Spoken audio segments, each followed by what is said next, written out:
morning and welcome to the LNG Marketplace Weekly News Flash. Here's the latest news we have selected for you from all over the media. The top news today we found on www.gbc.gi. One of the world's biggest floating cranes, the Panamanian Semi-Submersible Crane Vessel SSCV, called the Sleipnir, got the first ever LNG bunker supply in British Gibraltar territorial waters. The vessel took on a total of almost 3,200 metric tons of LNG in its 8 bunker tanks. According to Titan LNG, it is the largest LNG bunker supply in Europe to date. The vessel houses 155 crew members and 102 passengers. Barcelona, Spain, is set for more LNG imports next month than originally scheduled, and October deliveries are also expected to rise on the year, according to the data from gas grid operator Enagás.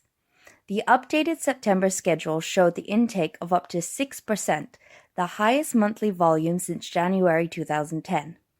LNG shippers have also nominated 23 deliveries into Spain for October.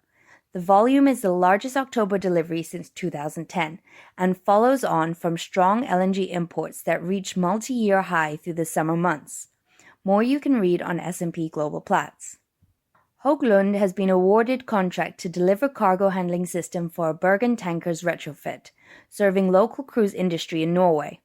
As part of a long-term charter with Shell Gasnor, the vessel will be the first LNG bunkering vessel to operate in Norway and will be retrofitted from an existing fuel oil bunkering vessel previously known as Oslo Tank. This piece of news we found on cruiseindustry.com.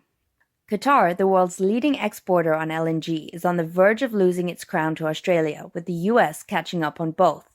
This is according to the latest market assessment. Despite LNG spot prices being in decline since the fourth quarter 2018 in lucrative Asian markets, a string of Australian projects coming on stream continue to add to headline volumes. This includes Prelude, Shell's floating LNG facility in Western Australia, which shipped its first LNG cargo to customers in Asia in June, along Wheatstone and Ichthys. According to the Callanish Energy, the Export-Import Bank of the United States, called EXIM, the official export credit agency of the U.S. federal government, proposed last week a $5 billion loan to support the U.S. exports related to the Mozambique LNG project. The venture, led by U.S. oil and gas independent Anadarko Petroleum, envisages the production of liquefied natural gas from offshore Area 1, connected to 2 onshore LNG trains totaling 12.88 million tons per annum.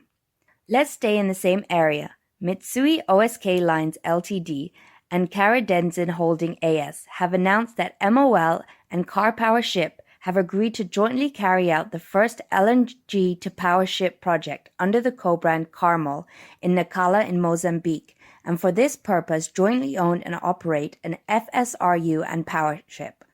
This piece of news we found on Hellenic Shipping News. Ukraine is interested in buying the U.S. LNG via infrastructure in Poland as it seeks to reduce reliance on Russian gas. Representatives of the US, Poland, and Ukraine met last Saturday in Warsaw to agree on enhancing the security of gas supplies in the region, which still relies mostly on Russian supplies.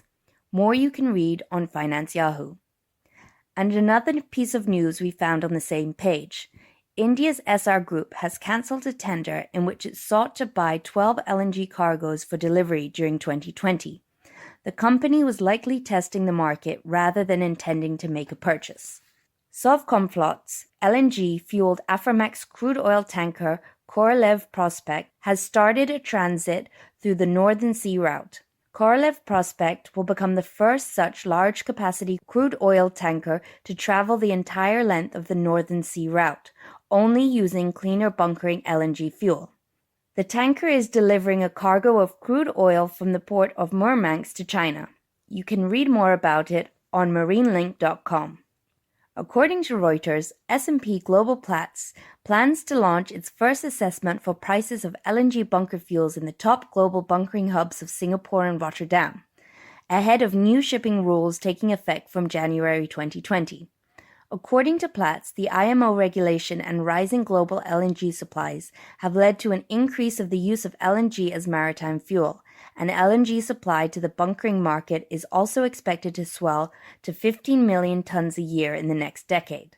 That's it for this week. Tune in next week for more news, and until then, thanks for tuning in.